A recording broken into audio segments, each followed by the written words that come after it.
সন্ধেবেলায় অফিস থেকে এসে ঝটপট রেডি হয়ে নিয়েছিলাম। গরমের জন্য একটুখানি হালকা ফুলকাই সেজেছিলাম। আর যাচ্ছিলাম কোথায়, চলো তোমাদের দেখাই। হ্যালো ফ্যামিলি, আমি শান্তনু কলকাতা থেকে চলে এসেছি নতুন একটা ভিডিও নিয়ে। রোজকে তোমরা অনেকেই চেনো আর এতক্ষণে বুঝতেই পেরে গেছো, সেদিন ছিল রোজের জন্মদিন। আর বার্থডে সেলিব্রেশন তো হতেই হবে, প্রতি বছরই আমরা ছোট করে ঘরে সেলিব্রেশন করেই থাকি। তো ঝটপট এসেই ওকে আগে গিফটটা দিয়ে দিয়েছিলাম। আমি বেশি সময় পাইনি, তাই অফিস থেকে বেরিয়েই সামনে লেক মলে যতটুকু কেনাকাটি করার করে নিয়েছিলাম। খুব সুন্দর একটা পিঙ্ক কিউট টপ দেখতে পেয়েছিলাম, মানে কুর্তি টাইপ, তো সেটা ওর জন্য নিয়ে নিয়েছিলাম। আর এটা হলো ডিজিটাল ট্যাবলেট, মানে এখানে ও লেখালেখি করলে তারপর ইরেজ করতেও পারবে। মানে আমরা যেমন স্লেটে লিখতাম তারপর সেটাকে মুছতেও পারতাম, এটাও হলো ট্যাবলেট, এখানে লিখে তুমি ডিলিটও করতে পারবে। মানে বুঝতেই পারছো এখনকার আধুনিক যুগের কত কিছু বেরিয়ে গেছে, আমাদের সময় তো এটা ছিল না। আর ঘরে ঢুকে দেখলাম সুন্দর করে দিয়া সাজিয়ে দিয়েছে, দেখতেও খুব সুন্দর লাগছিল, একদম মনে হচ্ছিল বাইরে থেকে কেউ এসে ডেকোরেশন করে দিয়েছে, দারুণ লাগছিল। আর রোজের হাসি দেখে তোমরা অলমোস্ট বুঝতেই পেরে গেছো যে ও কতটা খুশি ছিল সেদিন। খুশি থাকারই কথা, ও সবসময় সবাই থাকলে বেশি খুশি হয়, তার উপর বার্থডে তো তার জন্য একটু বেশি হ্যাপি ছিল। আর কতটাও এক্সাইটেড ছিল সেটা তোমরা দেখেই ভিডিওতে বুঝতে পারবে। একের পর গিফট পেয়ে ও খুবই খুশি হচ্ছিল, ইভেন বলছিল যে আমি এত গিফট নিয়ে কী করব। আমরা সবাই মিলে খুব এনজয় করছিলাম, খুব হাসাহাসি করছিলাম, আর ওর কথা শুনে আরও বেশি হাসাহাসি করছিলাম। মানে ও এত সুন্দর করে কথা গুছিয়ে বলে, তোমরা যদি সামনে থেকে থাকতে তাহলে ডেফিনেটলি বুঝতে পারতে। চলো, আমাদের কেক রেডি। আর এটা ওর মিমিয়া দিয়েছে, মানে মাসি দিয়েছে, তাই ওখানে মিমিয়া লেখা আছে, ওর নাম লেখা ছিল না। আর বি থিমের কেক ছিল, খুব সুন্দর লাগছিল। আর দেখো ওপরটা কীরকম মৌচাকের মতো সুন্দর করে সাজানো ছিল। তো ও বলছিল বারবার ওটাই খাবো। তো আমরা সেটা নিয়েও হাসাহাসি করছিলাম। তারপর ওকে বার্থডে স্যাসিটা পরিয়ে আমরা বার্থডে কেক কাটার জন্য প্রিপারেশন নিচ্ছিলাম। সবাই শুধু একবার ভিডিওতে খুশিটা দেখো, আর সবাইকে পেয়ে সবাই একসাথেও কতটা এক্সাইটেড ছিল সেদিন সেটা তোমরা দেখলেই বুঝতে পারবে। আরও প্রতিবারই এরকমভাবে কেক কেটে থাকে, আরও খুব খুশি হয় আমরা সবাই যদি যাই, সবাই একসাথে কেক কাটি। তোমরা ওর হাসি দেখলেই বুঝতে পারবে। বার্থডে গার্লের ডিমান্ড ছিল যে লাইটস অফ করতে হবে, তবেই ও কিন্তু ক্যান্ডেলে ফু দেবে। সেটাই করলাম আমরা। তো ক্যান্ডেল যথারীতি ও ফু দিয়ে তারপরে কেক কাটিং করেছিল।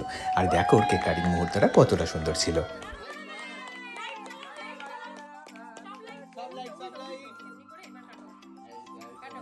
Happy birthday to you.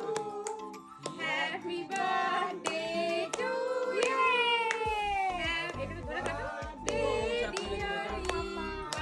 রোজের আরেকটা নাম ইভা, তো আমরা সেটা বলে ওকে ডেকে থাকি। তো সেই জন্য আমরা সেদিনকার ইভা বলছিলাম, রোজও বলছিলাম। আর দেখো সবাইকে কি সুন্দর সবাইকে ডেকে রেখে কেক খাওয়াচ্ছিল। তো আমরা বললাম সবাইকে খাইয়ে নাও, তারপর আমি লাস্টে খাবো।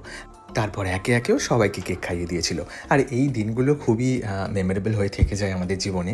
ও যখন বড় হয়ে যাবে, আমাদের এই ভিডিওগুলো দেখবে, মনে থাকবে এই কথাগুলো বা ভাববে সেই পুরোনো দিনের কথাগুলো, তখন কিন্তু খুবই ভালো লাগবে। অ্যাকচুয়ালি আগেকার দিনে আমাদের যখন মা বাবারা হয়েছিল তখন তো এসব কিছু ছিল না, তো আমাদের এই যথারীতি কোনো রকম ভিডিওও নেই। ইভেন আমি তো আমার মা বাবার বিয়ের ভিডিও বা ফটো মানে একটা দুটো দেখতে পেয়েছি, হাফ নষ্ট হয়ে গিয়েছিল।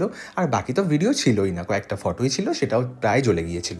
কারণ আগেকার দিনে সেরকম আধুনিক প্রযুক্তি ছিল না, যার জন্য সেরকম ভালোভাবে ফটো তোলা হয়নি, ভিডিও তোলা হয়নি। চলো এবার কেক খাওয়ার পালা। আর তোমরা শুনে নাও রোজ কি বলতে চাইছে। বলে শোনা। আজকে এখানে আমার বাড়ি হবে, তো এখানে ঠিক আছে, ওর পিছনটাই সবাই দেখবে। এখানে সাজানো হয়েছে বলে আমরা এই লাইট অফ করে হ্যাপি বার্থডে করলাম। তো পরের মামা একটু ব্লগ করলাম, তো এখনো ব্লগ করছে আমাদের। সবাই আসো আমার জন্মদিনে। দেখলে পাকা বুড়িটা কত সুন্দর করে গুছিয়ে কথা বললো। এই জন্যই বলি তোমরা যদি সামনে থেকে ওকে দেখতে তাহলে বুঝতে পারতে যে ও কতটা গুছিয়ে কথা বলতে পারে। তারপর তোর গিফটের শেষ ছিল না, একে একে সবাই আসছিল ওকে গিফট দিচ্ছিল, আর ও ততটাই হ্যাপি হয়ে যাচ্ছিল। আর সব কটা গিফট আনপ্যাক করার জন্য একদম রেডি ছিল। তো আমরাও সেই জন্য যথারীতি ওকে এনকারেজ করছিলাম। অ্যাকচুয়ালি ভালোভাবে বলতে গেলে আমরাও বাচ্চাই হয়ে গিয়েছিলাম, কারণ ওর সাথে আমরা সেভাবেই মজা করি, সেভাবেই আনন্দ করে থাকি, যার জন্য ও বেশি আরও খুশি হয়। এইভাবেই আমাদের একটা দিন কেটে গেল। আর তারপর আমাদের খাওয়া দাওয়ার পালা শুরু হয়ে গেছিলো, একে একে সবাই খেয়ে নিচ্ছিল। আমি তো যথারীতি লাস্ট ব্যাচে খেয়ে থাকি। মেনু তো কিছু দেখতেই পাচ্ছ। চলো পাকা বুড়ি কি বলছে শুনে নাও। বিরিয়ানি, ডিম আর আর আলু আর সবজি। আচ্ছা তুমি খেয়ে এবার বলো কেমন হয়েছে। আচ্ছা তুমি আগে খেয়ে বলো কেমন হয়েছে। এটা খা। তোমার তুমি এখনো খাওনি? না না।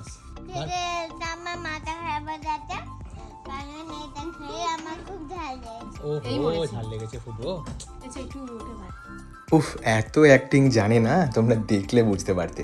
ভীষণ অ্যাক্টিং জানে আর ভীষণ পাকাপুক্ত, একদম ভালোভাবে গুছিয়ে কথা কিভাবে বলতে হয় সেটা ওকে দেখলেই জানা যাবে। স্যালাড মাখার জল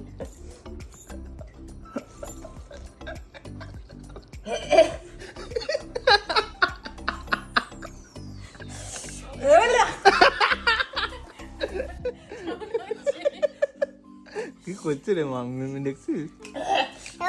আর এই এক পাগলির কাণ্ডটা দেখলে, স্যালাড মেখেছিলাম লঙ্কা দিয়ে, তো সেই জলটা খেয়ে ও কীরকম রিয়াকশন দিলে তোমরা দেখতেই পেলে। আর চলো এবার রোজ কি বলছে আমরা একটুখানি শুনে নিই। বন্ধুরা, কেমন লাগলো ভিডিওটা? আশা করি তোমাদের ভালো লেগেছে। যদি ভালো লেগে থাকে অবশ্যই একটা লাইক অ্যান্ড কমেন্ট করে দিও, তাতে আমার উৎসাহ আরও বাড়বে এবং আমি আরও ভালো ভিডিও তোমাদের কাছে উপস্থাপন করার চেষ্টা করব। দেখা হচ্ছে নতুন কোনো ভিডিওতে, আর অবশ্যই কিন্তু কমেন্টে জানিও কেমন লাগলো ভিডিওটা। Bye bye. Bye bye. আর এই কোল্ড ড্রিঙ্কসটা খেয়ে কেমন লাগছে বলো? আগে খাও, লাগছে। আগে খাও একটু। এবার বলো। টেস্টি। তোমরা বানিয়েছো বলে তো আমার খুব টেস্টি লেগেছে। Okay, bye bye. Good night. Good night.